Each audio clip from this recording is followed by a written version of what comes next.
Hey guys, Chico and Zeus. I wanted to show you guys another one of my latest builds. This is my PTR-91 battle rifle. It's made by JLD Enterprises in Farmington, Connecticut. It's a copy or a clone of a Heckler & Koch HK91. This is the PTR-91 made here in the United States. The German HK91 or G3 battle rifles are no longer imported, and they run a pretty hefty price tag if you can find one. So this is an American made copy using all HK German tooling, so it's a pretty high quality copy, basically the same as a HK91. It fires the 308 Winchester or the 7.62 by 51 NATO round, but it's a 308 cartridge, pretty heavy cartridge for a rifle, battle rifle. This one has a 16-inch barrel. This is I guess you'd call it a paratrooper style of the design. I'll go through some of the things that are integrated into this gun. Like I said, a 16-inch barrel. It's got a US made flash hider, but it's a copy of the HK91 flash hider. It's got the HK Polymer lower. Let me flip out this folding stock real quick so you can see the gun. There's two different lowers that come on these guns. You can get the steel lower or the polymer one-piece lower. The steel lower uses a separate pistol grip. The polymer lower is all integrated into one piece, a little bit lighter. This gun has the polymer navy lower, they call it, and navy fire control group. The folding stock that I just folded out is made by Choate Machine and Tool. It's their Choate Machine and Tool folder. It's a pretty good folding stock. A little long on the length of pull for me, but I'm dealing with it. A couple things I added to that. There's a rubber butt pad that's actually an SKS rubber butt pad for the Ultralight sporter stock made by ATI.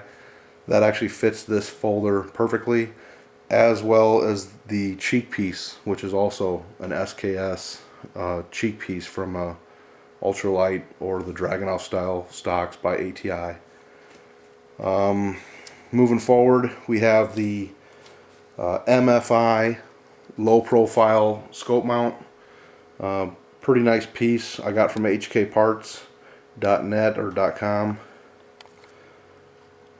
It clamps on to the body of the rifle. It's low profile so that if you didn't have the scope, you could still utilize the stock sights.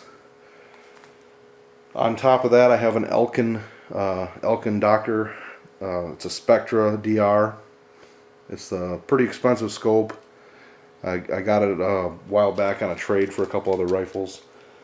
But it's a 1 to 4 power adjustable by a single lever that's on the other side. You just flip that lever and it goes from a 1 times magnification red dot to a 4 times magnified red dot. And it has arms throw mounts for quick release. It's a pretty decent scope. A little bit heavy. It's a heavy piece, and this being a heavy rifle, that just adds to it. Forward to that, I have the rails that I bought from hkparts.net. Those are the rails that are made for the PTR aluminum handguard. They mount right to it. Those are the 6-inch rails. They also sell 2-inch, I believe. On the bottom rail, I have my Magpul AFG2. It's the slimmer angled foregrip, and in front of that is an arms throw mount bipod adapter for my Versapod. I've been running a Versapod Battlepack bipod on a couple of different of my rifles, and that's that shown right below there. It just snaps on, basically slides into the, just snaps on just like that.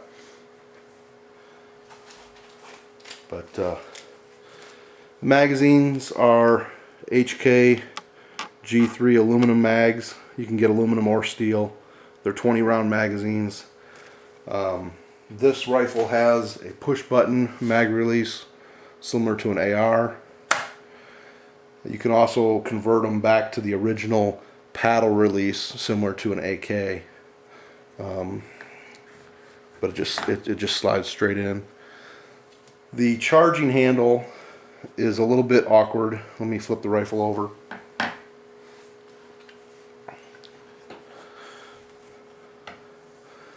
The charging handle is located way up forward here, and it's kind of hard to grip, but it folds out vertical out like that, so that you have a handle to grab onto. And when you charge the rifle back,